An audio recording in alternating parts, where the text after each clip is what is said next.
Hi guys, I'm here to answer a few of the questions which came through in my Facebook.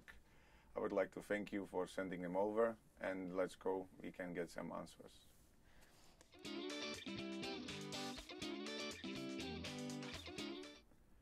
To win the Champions League was absolutely fantastic. We've been trying ever since I joined the club, and we've been so many times so close, and we were unlucky at times, and finally we managed to win the trophy we always want to win. So no, it's been a great experience. It's been a fantastic game of football, a lot of emotions, stress and fatigue and all together, but the joy at the end was absolutely unbelievable. So it's hard to describe, but it was fantastic.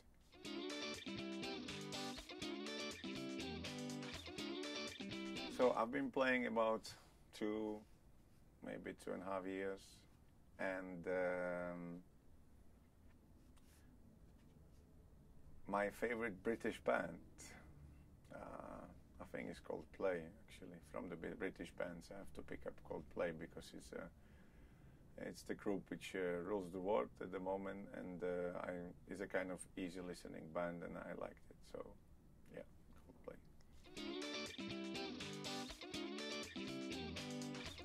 It's very hard to be a goalkeeper at times. It's very enjoyable to be a goalkeeper at times, but as anything else, if you do the job, let's say, which is your hobby at the same time, and you enjoy it the most, and you've been always trying to become professional, then I'm the most satisfied even being goalkeeper, and nothing gives me a special satisfaction when I have a good game and if I get a clean sheet, if the team wins. It's the same as if you have strikers, scoring goals. As goalkeepers, we need to get the good game, make some saves, and yeah, I think it's very hard because you only want to blame, and it's the only goalkeeper is always one to blame. The fans always say, he should have saved it, and we conceded too many, and we did that. If you make 5 saves and you win the game 1-0, obviously the goal scorer gets all the icing on the cake. So sometimes it's hard to take when you are the kid, obviously. Once you're adult and you've been in the game for a long time, then you know it's the way it is. And it's a big challenge.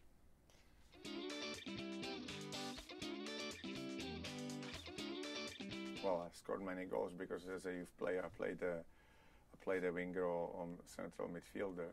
And from there I was scoring a lot of goals. The most I scored in a game was 8, actually. And we won a game. It was fantastic. We won a game which lasted 2 times 20 minutes, and we won it 36-0. So basically every minute we had a chance, we scored.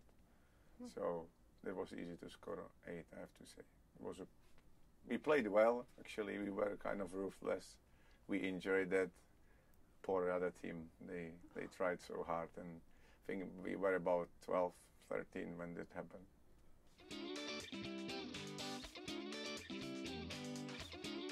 Well, I didn't have really one person who would be my hero and inspiration. I tried to, I've been watching every games, and I try to pick up the best things, best skills from any other goalkeepers or the best goalkeepers in the world at that time, which was in the 90s. And you had Peter Schmeichel, Van der Sar was already playing, Oliver Kahn, and Buffon, and you have so many others coming through later. Like Casillas started playing when I was 16. He started playing for Real Madrid, and he's only 1 year older. So this is where you realize that everything's possible, and it gives you a motivation. So it was the people I kind of tried to pick the best things out of them and try to apply them in my game.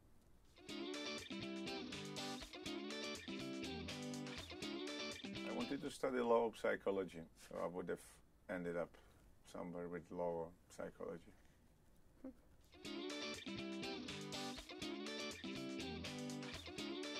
Yeah, obviously I'm very happy we won a game, because we wanted to win a game and get a good position for the rematch at home. And we want to try and win the whole competition. So you need to go step by step. You need to be winning. So this was the first good game. Obviously, it was a special moment for me playing against the team I used to play, and I kind of started my career in the Champions League, and then becoming a part of the national team. We played at a stadium that I've played so many times with the national team, all in the big games, and we always had the fantastic memories there. Suddenly, I was on the other side of the pitch for the warm up, and you know, it feels very strange, but so I was glad that we won, because I know half of the Sparta Prague team and the people working there, so you know, I didn't want any comments in a bad way after the game. So it was great. We won, and I didn't concede. Were you in the away dressing room then? Yeah. Was that weird for you? It happened. It had happened in 2000. Last time I was in the away dressing room, so tells you the story.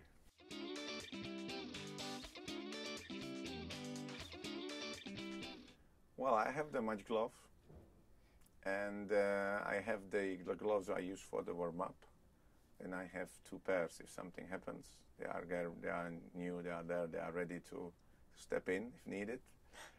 And when I use the gloves from the from the game, and I don't want them anymore, they are the least used. So or I move them to warm up, or I take them for training, because I'm kind of I don't want to just throw them out, and because they are when they are they're possible to use. And I grew up like that, to be fair. That's because we didn't have any choices to get 50 gloves or 20 gloves or any time you went, so you use everything until it's possible, and it kind of stayed a little bit with me. And then when they are really bad, then I say, wow, okay, let's be professional. I can't train with this anymore, so I give them away, or usually we send them out for the charity every time. So all the people here organize something, or you get letters through. So the old pair, whatever, we send away and assign it and donate it, which is the best way. No, I have you don't want to eat every time the same thing, so you kind of use the variety of the food, but I try to stay as fit as possible. So I try to eat let's say the good group of food for which is suitable for me and for the professional performance, and I kind of I don't feel hungry. I don't need to think about the food during the day. So I would have a kind of like a toast and eggs in the morning. Sometimes only the toast with maybe jam. Can have porridge.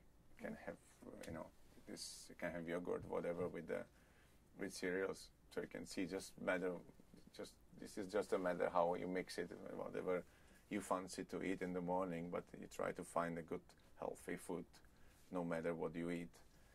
And then for lunch, usually I have the mixture of meat, some veg, pasta, rice, or potatoes, whatever,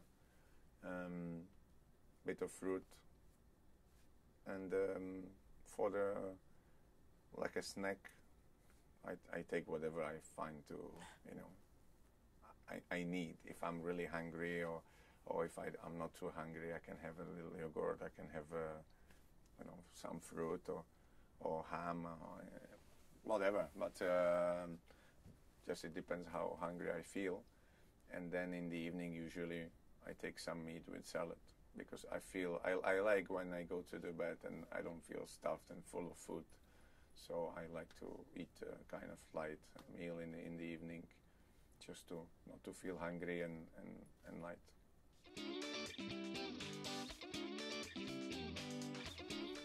Well, I've learned English at school, so I had the basic language skills from school. But when I actually came here, I realized that it's really basic English skills, and I had to learn. So I had the advantage that when I signed for Chelsea, it was in January 2004, and I joined the team in July. So I had basically 6 months to prepare myself. So I bought a book with the grammar and vocabulary, and I was learning myself. And then I was watching all the movies with the English subtitles and in English. So what I could written, I could see it. I could hear, I could see it written as well at the same time. And then I got into listening to the proper English, and when I came over, I could understand what the people say. And obviously, with time spent with everybody in the team, it improved, because once you practice and you hear it every day, then obviously it helps. But I try to learn.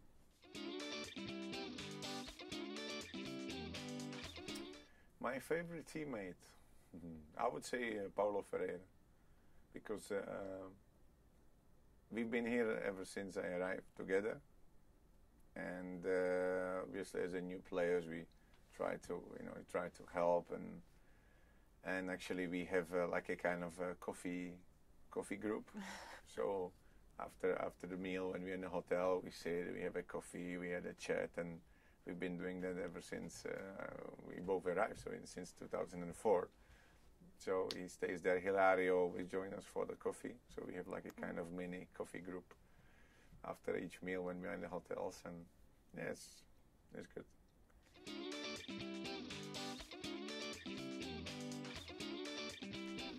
My view on goal line technology was clear 10 years ago, as the same as now, because I could never understand something where you have every game on TV, or every big game is on TV. In 10 seconds, the people who watch the TV can see whether the ball is in or out.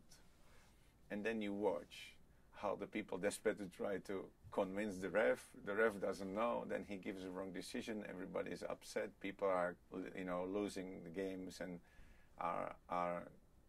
had to leave the competition because they lost the game with the injustice like that. And it's very hard to take. And if you imagine that in 10 seconds everybody at home knew the right solution and knew the right decision, it's a big pain, because when you play World Cup, you actually have to qualify and you wait 4 years. And imagine you go there, you spend 4 years training, preparing, you have the best team, and then you lose out because this happens, and everybody could avoid it. And I think this is a pity. And a lot of other sports has been using the technology for a long time. And if you take NFL, if you take cricket, if you take all the rugby, then if ice hockey, without the goal line technology they've been using for years, the history, actually the history book of the winners of the big competition would have been completely different. And this is the sad thing, because you should try to have the conditions where the best team really wins, not is hard done and go home. And this the way it is, and I'm really glad that football finally came to that point. And I'm still I couldn't really understand the thing. I understand you try to give everybody the same possibilities, but if there is a league in the world that doesn't want it, is there a problem? They have to live with the fact that mistake will be happening in their league. But I think Premier League should have done it for years, because all the facilities, all the money and economical situation would have allowed Premier League to have it since 2004 when I arrived, with no problem, no discussion and no confusions. So no, I think you need to take in consideration if you can have it or not. If you don't want to have it, it's another option, but you shouldn't be told not to use it if you want to, or you shouldn't be told you have to use it even if you don't want to. I think it's the option of everyone, but the consequences are there.